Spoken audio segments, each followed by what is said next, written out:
Guys हम group theory का ये क्वेश्चन डिस्कस करेंगे। एक्चुअली पर्पज़ ये है, ये क्वेश्चन देखिए पुराना है काफ़ी, 2012 का है, पर ये इस क्वेश्चन को डिस्कस करते हुए हम बहुत कुछ सीख जाएंगे। जैसे हम ऑर्डर सीख जाएंगे, ग्रुप थ्योरी में ऑर्डर निकालना सीख जाएंगे, ये कैरेक्टर टेबल को सॉल्व करना सीख जाएंगे, vibrational mode, translational, rotational, Raman active सब सीख जाएंगे। ओके, इस क्वेश्चन को सॉल्व करते हुए, और हम इवन ये टर्म सिंबल और प्लेन देखना भी सीख जाएंगे। ओके, तो चलिए स्टार्ट करते हैं। पहली बात होती है ऑर्डर। ऑर्डर क्यों ज़रूरी है? क्योंकि ऑर्डर आपको पता होगा ना, तभी आप रिड्यूसिबल और रिड्यूसिबल रिप्रेजेंटेशन लिख सकते हैं। आप सब सोचिए ये ऑर्डर है, ऑर्डर को एच से डिनोट करते हैं। C1 है मतलब 360 वाला तो 1 होता है, CS 2 है। ये सारा हमने प्रीवियस वीडियो में डिस्कस किया है कि ये पॉइंट ग्रुप्स क्या क्या होते हैं। CI है तो 2 है, CN है तो 2 है, CNV है तो 2N है, CNH है तो 2N है, DN है तो देखिए ये वाला थोड़ा हुआ है 2N है। बाकी DNH अगर होगा, DND होगा तो 4N है। ओके, टेट्राहेड्रल का देखिए क्या है, ये आपको याद रखना है 24, ऑक्टाहेड्रल का 48, आइकोसाहेड्रल का 120। ये तीनों भी आपको याद रखना है, ये पूछ लेता है कभी कभी। ओके, अब इसके अलावा देखिए ये सॉल्व करने के लिए आपको क्या चाहिए होगा, ये वाला देखिए मोलिक्यूलर टर्म सिंबल्स आपको पता होना चाहिए। ओके, देखते हैं हम ये इन द सेंस हम ये डिस्कस करना चाह रहे हैं कि ये जो सिंबल्स हैं ना, ये क्या डिपेक्ट करते हैं, क्योंकि इससे आप ना मॉलिक्यूलर प्लेन निकाल सकते हैं। इस क्वेश्चन में तो खैर बहुत फ़र्क नहीं पड़ेगा आपके मॉलिक्यूलर प्लेन जानने का ना जानने का। ओके, लेकिन ये आपको ज़रूरी है। ठीक है, तो हम इसको देख लेते हैं कि कैसे निकालते हैं। A1, A2, B1, B2 ये सब का मतलब क्या होता है। तो चलिए देख लेते हैं कि सिंबल्स का मतलब क्या होता है। अगर सोचिए ना कि उसमें दिया है कि 1 डायमेंशनल है, डायमेंशन कैसे निकालते हैं? देखिए ये वाला डायमेंशन होता है। ठीक है, आपको याद रखना है कैरेक्टर टेबल का ये वाला डायमेंशन होता है। ये कभी नेगेटिव नहीं हो सकता, 0 भी नहीं हो सकता, नेगेटिव नहीं हो सकता। और इनका जो स्क्वायर है ना, ये इज इक्वल्स टू ये ऑर्डर होता है, मगर इसीलिए हमने आपको बताया है। आप इवन ना ये निकाल भी सकते हैं आप। ओके, ग्रेट ऑर्थोगोनैलिटी थ्योरम भी हम इसी में डिस्कस कर लेंगे। ओके, अब सोचिए कि जैसे ये इसका स्क्वायर, इसका स्क्वायर, इसका स्क्वायर, इसका स्क्वायर, इसका सम करके करेंगे तो ऑर्डर की तरफ होगा, इसके ऑर्डर की तरफ। ओके, ये होगा इस तरह से, इसका स्क्वायर, इसका स्क्वायर, इसका स्क्वायर, इसका स्क्वायर, ये भी ऑर्डर की तरफ होगा। ओके, लेकिन ये वाले में आपका एक रूल है, ये कभी माइनस और 0 नहीं हो सकता। और एक और होता है कि ये दोनों का मल्टीप्लिकेशन होता है ना, वो 0 होता है, इसे ऑर्थोगोनल कहते हैं। मतलब A1 इंटू A2 मतलब ये आप पूरा मल्टीप्लाई करेंगे। और हाँ, आपको ये ध्यान में रखना है कि इसमें आपको ये कोफिशिएंट भी इंक्लूड करना होता है। ऐसा नहीं कि आप E के सामने क्या है वो छोड़ देंगे। ओके, ये E2 नहीं है तो वैसे आइडेंटिटी E होता है, हमने आपको डिस्कस किया, आप ये देख सकते हैं। ओके, तो अब देखते हैं सबसे पहले कि A1, A2, B1, B2 मतलब ये सब मतलब क्या होता है। ठीक है, अगर सोचिए 1 डायमेंशनल है। ओके, 1 डायमेंशनल है मतलब डायमेंशन सोचिए 1 है, तो फिर आपको किस तरह से डिनोट करेंगे? अगर 1 डायमेंशनल है तो आप देखिए दो तरह से होता है, A या B। ओके, 1 डायमेंशनल है A और B। 1 डायमेंशनल मतलब क्या है? देखिए 1 डायमेंशनल मतलब यहाँ पे ये जो है, ये हमने कहा डायमेंशन है, ये 1 होगा, तो आप 1 A या B से डिनोट करेंगे। अब A या B कैसे होगा? अगर ये प्रिंसिपल एक्सिस से सिमेट्रिक है तो A1, और अगर प्रिंसिपल एक्सिस, हम ये माइनस क्यों दिखा रहे हैं ना, एंटी सिमेट्रिक दिखा रहे हैं कि ये सिमेट्रिक है, प्रिंसिपल एक्सिस ये नहीं है। तो अगर सोचिए सिमेट्रिक है तो A, और अगर सिमेट्रिक नहीं है तो B है। ओके, आप देख सकते हैं यहाँ पे देखिए, ये सोचिए डायमेंशन ऐसे दिखा रहा है, इसका प्रिंसिपल एक्सिस क्या है? ऑब्वियसली ये C2V है। C2V का आप क्या वाटर है फॉर एग्जाम्पल, चलिए हम वाटर बना के देख लेते हैं एक बार। ओके, वाटर हमने प्रीवियस वीडियो में डिस्कस भी किया है। सोचिए वाटर है यहाँ पे। ठीक है, तो प्रिंसिपल एक्सिस की तरफ ये देखिए सिमेट्रिक है। कैसे आप देख रहे हैं? देखिए आपको दिखना आना चाहिए, A1 को देखिए 1 है, A2 को देखिए 1 है, +1 है ना, तो ये सिमेट्रिक है प्रिंसिपल एक्सिस, इसीलिए A है ये। और ये क्योंकि प्रिंसिपल एक्सिस से एंटी सिमेट्रिक है, नेगेटिव है, इसीलिए B है। ओके, वही हम बता रहे थे कि सिमेट्रिक होगा तो A होगा और एंटी सिमेट्रिक होगा तो B होगा। एक और चीज़ आपको पता रहना चाहिए कि 2D है या 3D है, तो इसको E या T से डिनोट करते हैं। यहाँ पे आप नहीं समझ पाएंगे, अगर यहाँ पे 2 होता ना, यहाँ पे 2 होता सोचिए, तो यहाँ पे A नहीं होता, फिर यहाँ पे क्या होता? E होता। यहाँ पे अगर सोचिए 3 होता ना, 3D होता ये, यहाँ पे जितना जो होगा ना वही उसका डायमेंशन है। यहाँ 3 होता तो ऑब्वियसली ये आपका T होता। ओके, बस यही दिखाने के लिए आपको हमने बताया है। ओके, अब फिर बात आ जाएगी हमारी कि A1 A2 कैसे। देखिए A तो आप समझ गए कैसे है, अब A1 कैसे क्यों है? जैसे हमारा देखिए पीछे कैरेक्टर टेबल है, A1 A2 B1 B2, तो इसको देखते हैं। ठीक है, A आप समझ गए क्यों? इस A देख के आप समझ गए कि 1 1 1 1 होगा। ओके, ये तो चलिए 1 होगा ही ना, पर A देख के आप समझ गए कि 1 1 है, ये प्रिंसिपल एक्सिस, ये -1 -1 है। अब 1 2 क्या है? अब देखिए A1 आपका देखिए तब लगेगा ना ये अगर सब्सिडियरी एक्सिस है, सोचिए सब्सिडियरी एक्सिस से सोचिए सिमेट्रिक है, पर यहाँ पे तो सब्सिडियरी एक्सिस है ही नहीं, यहाँ पे एक ही एक्सिस है C2 ना। सब्सिडियरी एक्सिस किसे कहते हैं? जैसे सोचिए कि हमने BF3 का केस डिस्कस किया है, तो BF3 के केस में आपने देखा होगा हमने डिस्कस किया है कि C3 एक्सिस होता है और C2 भी एक्सिस होता है, तो वहाँ C3 प्रिंसिपल होता है और C2 सब्सिडियरी एक्सिस होता है, तब उसको देख सकते थे, पर यहाँ है ही नहीं। अब क्योंकि यहाँ सब्सिडियरी एक्सिस नहीं है ना, तो ये जो 1 और 2 है ये देखने के लिए हम मॉलिक्यूलर प्लेन का इस्तेमाल करेंगे। ओके, मॉलिक्यूलर प्लेन देखेंगे। तो देखते हैं। तो देखिए आप यहाँ कैरेक्टर टेबल देखिए, अब ध्यान से आप देखिए A1 A2, तो A B आप समझ गए कैसे है, इसको देख के A और B हो गया। 1 2 देखिए, 1 हम तब देखेंगे ना अगर हम किसी को A या B किसी को भी 1 दे रहे हैं, 1 दे रहे हैं तो देखिए सब्सिडियरी एक्सिस तो मिला नहीं, तो जो मॉलिक्यूलर प्लेन है उसकी तरफ ये 1 वाला सिमेट्रिक होगा। तो यहाँ सिमेट्रिक किसका है कि 1 वाला इससे सिमेट्रिक है, ये 1 वाला इससे सिमेट्रिक है, और 2 वाला एंटी सिमेट्रिक है, 2 वाला एंटी सिमेट्रिक है। इसका मतलब इसका मॉलिक्यूलर प्लेन यही है।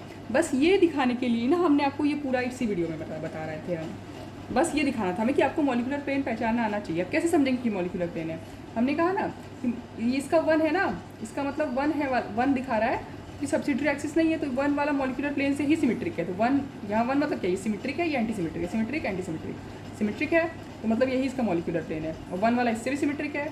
ओके, यहाँ वाले भी देखिए ना, ये वाला 1 तो सिमेट्रिक है, पर B1 नहीं इससे सिमेट्रिक है, -1 है, सिमेट्रिक नहीं है ये। तो इसका मतलब ये इसका मॉलिक्यूलर प्लेन नहीं हो सकता। मॉलिक्यूलर प्लेन होता तो 1 वाले सिमेट्रिक होते। ओके, तो आपको देखना है, पर फिर भी हम ये रूल लिख दे रहे हैं। इन द सेंस देखिए यहाँ पे तो सब्सिडियरी एक्सिस नहीं है। सब्सिडियरी एक्सिस सोचिए होता ना, सब्सिडियरी एक्सिस, ये रूल आपको जानना चाहिए क्योंकि हर बार तो यही तरह का कैरेक्टर टेबल नहीं मिलेगा। अगर सोचिए सब्सिडियरी एक्सिस होता ना तो क्या होता, तो प्लस सोचिए, तो देखिए अगर सोचिए प्लस होगा ना, प्लस मतलब +1 यानी कि सिमेट्रिक है। सब्सिडियरी एक्सिस अगर सिमेट्रिक है तो इसको 1 से डिनोट करते हैं, और एंटी सिमेट्रिक है तो इसको 2 से डिनोट करते हैं। पर यहाँ पे हमारे केस में तो इसमें तो नहीं था सब्सिडियरी एक्सिस, ये नहीं हो तो मॉलिक्यूलर प्लेन देखते हैं।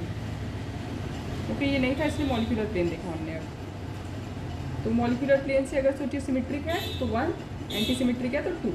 ओके, अब देखिए और होता है, ये वाला हम अभी ये सिंबल से डिस्कस कर रहे हैं। ओके, अब सोचिए कि G and U है सब्सक्रिप्ट में, ये वाले में तो नहीं था चलिए हमारे, पर ऐसे होता है A1 U ऐसे करके ना लिख देते हैं। वो आपकी कैरेक्टर टेबल में होगा, अलग अलग क्वेश्चन देखेंगे तो आपको समझ में आएगा।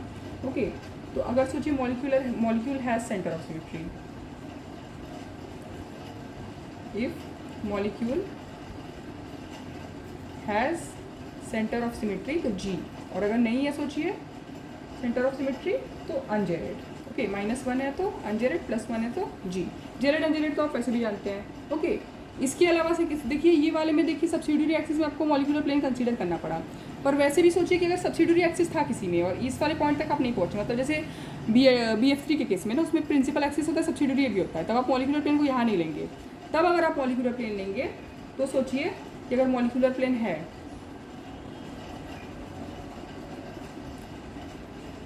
अगर है तो आप इसको एक ऐसे कॉमा से डिनोट करेंगे, नहीं है तो डबल कॉमा से डिनोट करेंगे। ये आप जैसे जैसे क्वेश्चन करेंगे ना आपको सब समझ में आ जाएगा। और वैसे भी ना ये देखिए ऐसा नहीं है कि आपको लिखना ही, वो ऐसे टर्म सिंबल दे देगा बना के ना, ऐसे सोचिए कि A1 U ऐसे बोल दिया, आपको बस ये सोच के बताना है कि किससे कौन सिमेट्रिक है, वो आपको देखना आना चाहिए, इसीलिए है ये बस। और इस क्वेश्चन में तो हम बस आपको मॉलिक्यूलर प्लेन बताना चाहते थे जो हमने बता ही दिया है, बट स्टिल क्योंकि हम डिस्कस कर रहे हैं तो कर लेते हैं फिर। अब देखिए ग्रेट ऑर्थोगोनैलिटी थ्योरम है, उसका भी बस हम थोड़ा सा कॉन्सेप्ट डिस्कस करेंगे क्योंकि वो भी कुछ थ्योरेटिकल नहीं है। पहली बात वो बोलता है ये कि यहाँ पे ना माइनस से 0 नहीं हो सकता है। फिर इसका जो स्क्वायर है, सम का स्क्वायर का सम है, ये ऑर्डर के बराबर है। ऑर्डर तो निकालना सीखा, ऑर्डर निकालते हैं पहले। ऑर्डर क्या है C2V का ना, हमने क्या दिखाया देखिए, C2V का 2n, CNV का 2n, मतलब 2 × 2 4। एक सेकेंड, इसका ऑर्डर हो गया 4, 2 × 2, इसका ऑर्डर हो गया हमारा 4। तो मतलब 1 का स्क्वायर 2, 3, 4 स्क्वायर, इसका स्क्वायर तो 4 हुआ, इधर का स्क्वायर भी 4 होना चाहिए। पर ये वाले जो है ना, ये नेगेटिव नहीं हो सकते, नहीं 0 हो सकते हैं। ओके, इस तरह से आप देखिए। एक और होता है ना कि ये IR होता है, जो ये दोनों का, ये IR है और ये 1 है, ये IR2 है। सोचिए इन दोनों का मल्टीप्लाई 0 होता है, ऑर्थोगोनल होता है।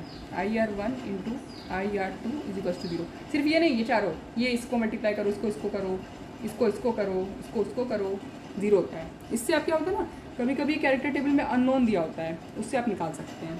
ओके, खैर अभी हम ये क्वेश्चन, अब इतना नॉलेज के साथ हम ये क्वेश्चन सॉल्व कर सकते हैं आराम से। देखिए इसको सॉल्व करने के लिए पहले बोल रहा है the number of IR active vibrational modes of pyridine. Pyridine बनाते हैं पहले, तो चेक कर ले पेन से दिख रहा है कि नहीं साफ, हाँ दिख रहा है, N। ओके, ये ऐसे हाइड्रोजन, इन हाइड्रोजन को भूलना नहीं है। ओके, देखिए ये हम थोड़ा स्लो वीडियो, मतलब एकदम डिटेल में बता रहे हैं कि हम एक बार बता रहे हैं, इसके बाद अब एग्जाम्पल सॉल्व करके आपको इतना टाइम नहीं लगेगा। वो हमने एक ही वीडियो में आपको इतने सारे कॉन्सेप्ट बताए, इसलिए आपको हम लोगों को थोड़ा टाइम लगा है। ओके, तो इसको निकालने के लिए क्या करना पड़ेगा, देखिए इसके लिए पहले आपको रिड्यूसिबल रिप्रेजेंटेशन निकालना पड़ेगा, उससे इरिड्यूसिबल लिखेंगे। ठीक है, तो उसके लिए क्या होता है, देखिए एक होता है ना, आपको कैरेक्टर निकालना आना चाहिए। ओके, ये काई, ये कैरेक्टर निकालना आना चाहिए। तो इसके लिए हम लिख देते हैं इसमें कैरेक्टर कैसे निकालते हैं। ओके, तो कैरेक्टर निकालने के लिए देखिए कुछ कुछ फॉर्मूलेज होते हैं। सोचिए ई का कैरेक्टर, सोचिए ये कैरेक्टर हम बता रहे हैं ना, ई का कैरेक्टर 3 होता है, सिग्मा का कैरेक्टर 1 होता है। ओके, सी एन का कैरेक्टर वो डिपेंड करता है, वो ऐसे होता है 2 cos theta plus 1। S N का कैरेक्टर होता है 2 cos थीटा माइनस 1। ओके, इसके अलावा सेंटर ऑफ इन्वर्जन का कैरेक्टर -3 होता है।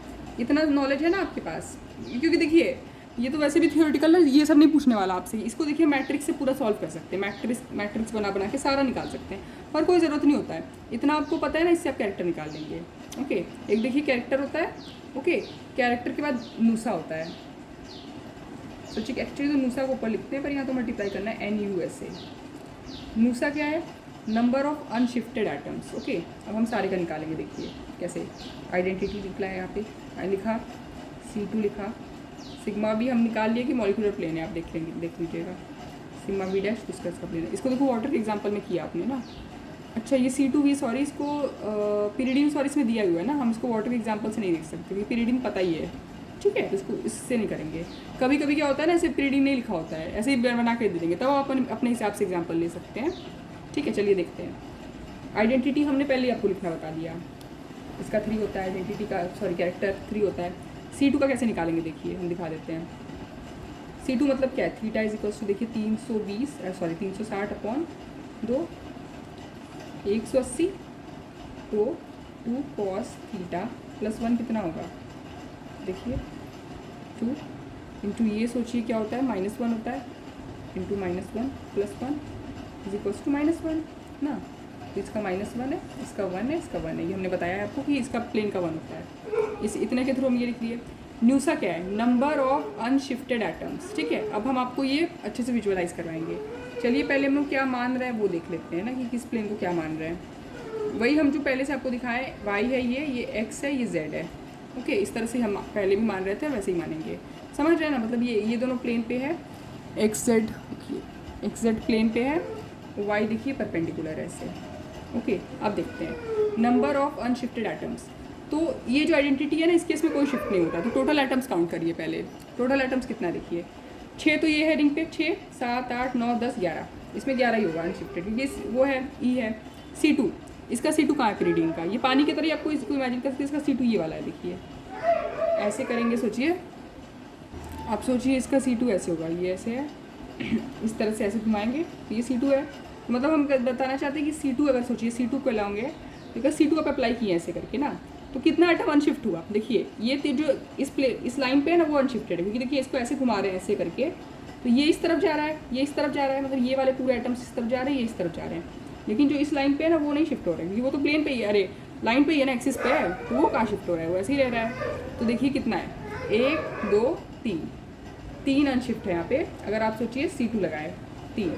ओके, अब क्योंकि देखिए पहले हमने आपको बता दिया कि मॉलिक्यूलर प्लेन इसमें ये है, और वैसे भी देखिए सिग्मा भी आप ऐसे अगर पास करें, मतलब सिग्मा भी क्या होता है, ये वर्टिकल प्लेन है ना, तो वो प्रिंसिपल एक्सिस के थ्रू ही पास करेगा, उससे परपेंडिकुलर, या तो ऐसे होगा या ये दोनों है सिग्मा भी। और मॉलिक्यूलर प्लेन हमने बता दिया था ये सिग्मा भी वाला है। ओके, ये वाला जो है सिग्मा भी, ठीक है। तो ये मॉलिक्यूलर प्लेन है, सोचिए अगर ये मॉलिक्यूलर प्लेन ऐसे है तो इसमें कितना अनशिफ्टेड आइटम है, सारे के सारे अनशिफ्टेड है, कोई शिफ्ट कहाँ हो रहा है, ये तो ऐसे ही प्लेन पास हो रहा है।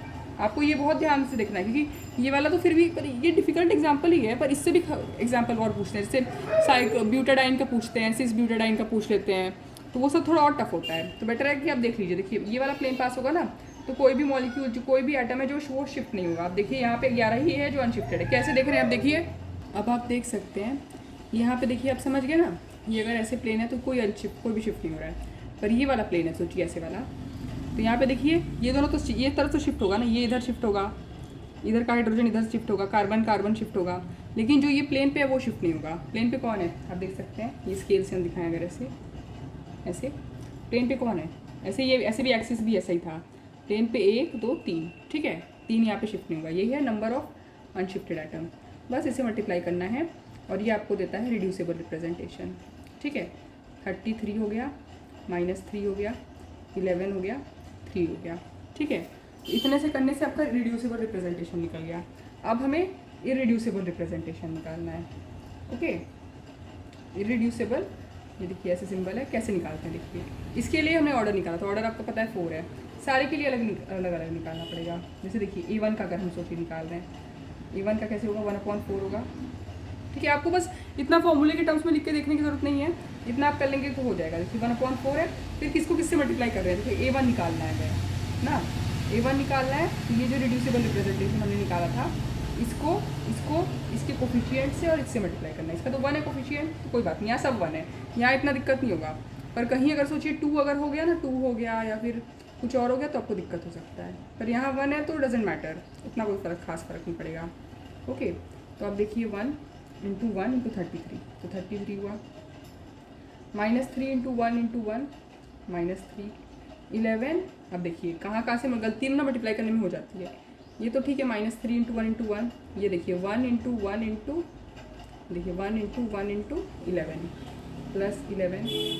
अब ये 3 इंटू 1 इंटू 1 प्लस 3, ठीक है। अब देखिए इसको निकाल के, ये वाला ना ऐसा नहीं कि फ्रैक्शन वैक्शन नहीं है, अगर फ्रैक्शन में आ जा रहा है आपका गलती से ना, आप समझ जाइए कुछ गलत कर रहे हैं आप। तो ये देखिए 30 है, 11 है, 4, 44, इसको थोड़ा ध्यान से कैलकुलेट करना है। 4 तो ये 11 A1 हुआ, क्योंकि 44 आ रहा था, 4 11 जो ना, ठीक है। इस तरह हम चारों निकाल लेंगे। देखिए इस वीडियो में थोड़ा ये बहुत लंबा वीडियो बन रहा है, क्योंकि हम इसको बहुत स्लोली दिखा रहे हैं आपको ना, पर आपको एक बार आपको आ जाएगा ना, आप सब बस फास्ट कर लेंगे। चलिए देखते हैं, A2 देखते हैं, ठीक है। A2 कैसे देखते हैं, 1 into 1 into 33, 1 into 1 into -3, -3, -1 into 1 into 11, -11, 3 into -1 into 1, देखिए 3 पॉजिटिव है, ध्यान में रखना चाहिए। 3 इंटू -1 इंटू 1 -3। एक और बार इसका क्योंकि ये गलत हो गया ना, तो आपको फिर पूरा आंसर ही गलत हो जाएगा, तो ये आपको देखना पड़ेगा। 1 इंटू 1 इंटू 3 -3, ठीक है। 1 इंटू 1 इंटू ये 11 इंटू -1 इंटू -11 -1 इंटू 1 इंटू 3, ठीक है। उसको कैलकुलेट कर लेते हैं हम लोग जल्दी से। 33 से सब्सट्रैक्ट करेंगे 17, ओके। अब देखिए हमने टोटल निकाल लिया, ओके। इसी तरह से हमने चारों को निकाला, ओके। अब आप देखिए टोटल हो गया। अब टोटल में से अगर आप सोचिए हमको IR एक्टिव वाइब्रेशनल चाहिए, तो वाइब्रेशनल कैसे निकालेंगे, ये टोटल है, इसमें से हम लोग क्या करेंगे, इसमें इससे हम लोग ट्रांजेशनल माइनस कर देंगे, ओके। इससे सब्ट्रैक्ट किसको करेंगे, ट्रांजेशनल और रोटेशनल को कर देंगे, तो वाइब्रेशनल आ जाएगा। तो देखिए वाइब्रेशनल कैसे होगा, वाइब्रेशनल इज इक्वल्स टू, कैसे देखिए 11 A1 plus 4 A2 plus 11 B1 plus 7 B2 से सब्सट्रैक्ट क्या करेंगे, देखिए आपको ध्यान से देखना है कि पहले हम देखिए ट्रांजेशनल देखेंगे। ट्रांजेशनल कैसे देखना है, जिसमें सोचिए कि X Y और Z होगा, वो ट्रांजेशनल होता है, ओके। X कहाँ है देखिए, उसको सब्सट्रैक्ट करेंगे। अब देखिए सब्ट्रैक्शन का साइन दीजिए, ओके। यहाँ पे देखिए X इसमें है, इसमें Y है, इसमें X Y Z, तो ये छोड़ के तो A1 माइनस होगा, ओके।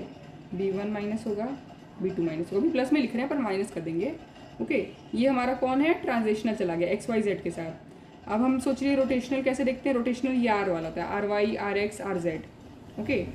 देखिए तीनों में है A2 B1 B2, A2 B1 B2 को भी सब्ट्रैक्ट कर देंगे, plus A2 B1 B2, okay. अब देखिए इसको करके वाइब्रेशनल क्या निकल रहा है, वाइब्रेशनल 10 A1 ना, देखिए ये 1 है, एक A1 है, 2 B1 इसमें से माइनस करिए। A2 को देखिए, हाँ एक A2 भी निकलेगा, प्लस 3 A2, देखिए एक A2 भी माइनस हो रहा है, ठीक है। तो A2 चलिए कर दिए हमने, एक A1 हटा दिए, 2 B1 2 B2 हटा दें बस, ठीक है। तो 9 B1 और 5 B2 हो गया, ठीक है। तो ये हमारा वाइब्रेशनल मोड आ गया इतना, ओके। अब देखिए इस वाइब्रेशनल मोड के बाद हमसे पूछ रहा है IR एक्टिव। तो अगर ये वाइब्रेशन निकालने के बाद आपको IR एक्टिविटी देखनी है ना, तो फिर XYZ देखना है, इसमें से कौन XY। देखिए पिछले बार हमने ना कोफिशिएंट नहीं लिखा था, टोटल ये निकाला पहले, इससे रोटेशनल और ट्रांसलेशनल को सब्ट्रैक्ट कर दिया डायरेक्ट, ओके। पर कोफिशिएंट नहीं लिया, पर इस बार कोफिशिएंट भी लेंगे। अब आप देखिए वाइब्रेशनल अगर बोल रहा है IR vibrational active, IR vibrational active, तो कौन कौन से बोलेंगे? ऑब्वियसली x वाला, y वाला, z वाला, मतलब a1 को पूरा ले लेंगे, 10a1 ले लिए, प्लस b1 ले लेंगे, 9b1, okay, a1 b1 b2 कितना है अपना 5 b2, ओके। बस आपको इसका कोफिशिएंट ऐड करना, 10, 19, 20, 21, 22, 23, 24। इसका आंसर है 24 और हमारी आप बुक में भी चेक कर सकते हैं 2012 का दिसंबर का सीसर का 24 है, ओके। तो देखिए इतना हमने डिस्कस इसीलिए किया ताकि ये क्वेश्चन करने में आपको कोई दिक्कत ना हो, ओके, क्योंकि क्वेश्चन ही करना मेन है हमारा। बस एक चीज़ इसमें थोड़ा सा छूट गया है, वो है कि अगर सोचिए IR, तो IR अगर वाइब्रेशनल एक्टिव पूछा तो ये देख लेते हैं ना। अगर हमको ना रमन पूछ लेता है, वो अगर सोचिए आपसे रमन पूछ लेता है, रमन एक्टिव, तो यहाँ तक सेम करते हैं, फिर सेम करते, बस रमन एक्टिव में क्या होता है ना, क्वाड्रेटिक फंक्शन होता है, X Y X Z X square minus Y square, वो सब ना ग्रुप टेबल में होता है, पर इस वाले टेबल में उसकी ज़रूरत नहीं थी, इसलिए वो नहीं है। वो होता है तो उसको देख के आप समझ जाएंगे कि वो रमन एक्टिव है, फिर उसको ऐड करके लिख लेते हैं। पर यहाँ से इतना हो गया, ओके। बस रमन एक्टिव का थोड़ा सा बच गया है, वो भी आप देख के समझ जाएंगे। इतना आप समझ गए तो वो भी समझ जाएंगे। उसमें बस ना क्वाड्रेटिक फंक्शंस होते हैं, जैसे X square minus Y square, X Y, इस तरह से ना क्वाड्रेटिक फंक्शन, उसको देख के समझ जाएंगे। जिस भी इधर होगा लिखा उसकी तरफ आप देख लेंगे कि अच्छा ये एक्टिव है, तो फिर उसको ऐड करेंगे, ओके। तो ये क्वेश्चन हमारा सॉल्व हो गया। Thank you.